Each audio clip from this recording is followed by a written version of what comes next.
अनि आजको vlog is all about Sundarijal होइन। छोटो राइडमा गइदिउँ न त भनेर। गर्मी पनि लास्टै बढिरहेको थियो होइन। अब यो मनसुनको टाइममा झर्नाहरू त्यहाँको यस्तो मजाको हुन्छ कि त्यही भएर। अनि मैले भ्लगको स्टार्ट चाहिँ यो गोकर्णेश्वरबाट गरेँ किनभने बाटो सबैलाई थाहा छ, बाटो देखाउनु पर्दैन। अनि जसलाई चाहिँ फर्स्ट टाइम हेर्दै हुनुहुन्छ होइन सुन्दरीजल कताबाट जाने भन्दै हुनुहुन्छ भने यो पब्लिक बसहरू पनि जान्छ। पब्लिक बस चाहिँ रत्न पार्कदेखि जान्छ सिधै सुन्दरीजलको बस पार्कमा। जम्मा 15 किलोमिटर मात्रै हो। त्यो रातो पुल हुँदै गौशाला हुँदै बौद्ध हुँदै जान्छ होइन, जहाँबाट चढे नि हुन्छ। ल आज चाहिँ पानी परिसक्यो होइन, माथि पुरै अँध्यारै कालो बादल गरेछ। कस्तो मजा देखिएको। जेब्रा क्रसिङ छ त। एउटा दुईटा तिनटा चार पाँच छ सात, सातवटा जेब्रा क्रसिङ के अन द लाइन यस्तरी होइन। 10 मिटरको दुरीमा पनि छैन जस्तो छ हो। 15 मिटरको दुरीमा जेब्रा क्रसिङ। बाटो चाहिँ दामी छ ल। यो चाहिँ हाम्रो सुन्दरीजलको बस पार्क होइन। यहीँसम्म आउँछ गाडी अनि यहीँसम्म गाडी आइसकेपछि मस्त लाएर हिँड्ने हो हामी। यहाँबाट स्टार्ट हुन्छ हाम्रो हाइकिङ।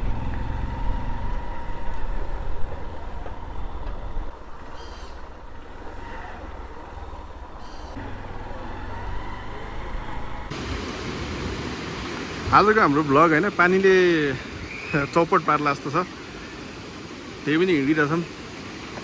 अब यस्तो बेला चाहिँ खोला लास्टै बढ्छ होइन, एकदम रिस्की हुन्छ। यहाँ जहिले मान्छे मरेर हुन्छन्, त्यही भएर सिधै खोलातिर जाने यताउति गर्ने काम चाहिँ अलिकति गाह्रै हुन्छ, गर्नु चाहिँ हुँदैन।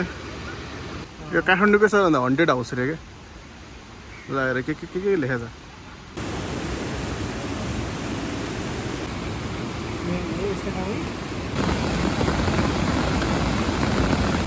पानी परेर भल त ठुलै आएछ यार।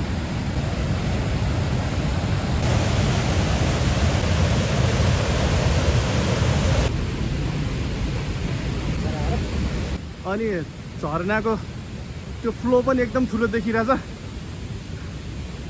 पानी पऱ्यो नि त भर्खर। ल मा कत्रो हो यहाँको पानीमा, हेर त डर लाग्छ यार।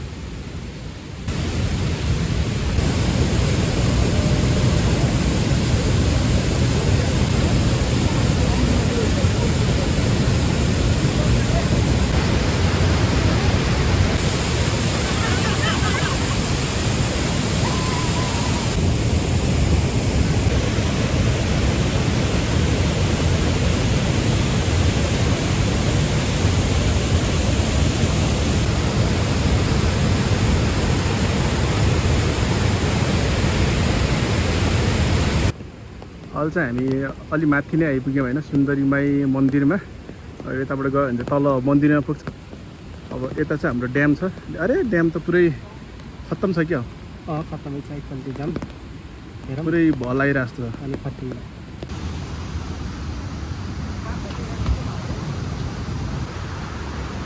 आज चाहिँ हामी ओखरिनीसम्म पुग्ने प्लान थियो होइन। अब ओखरिनी त अब यस्तै होइन, यति ठुलो भल आएको रहेछ। ल हेर त म अनि यहाँबाट चाहिँ ओखरिनी जाने बाटो यो होइन, यहाँ देखाइरहेको छ।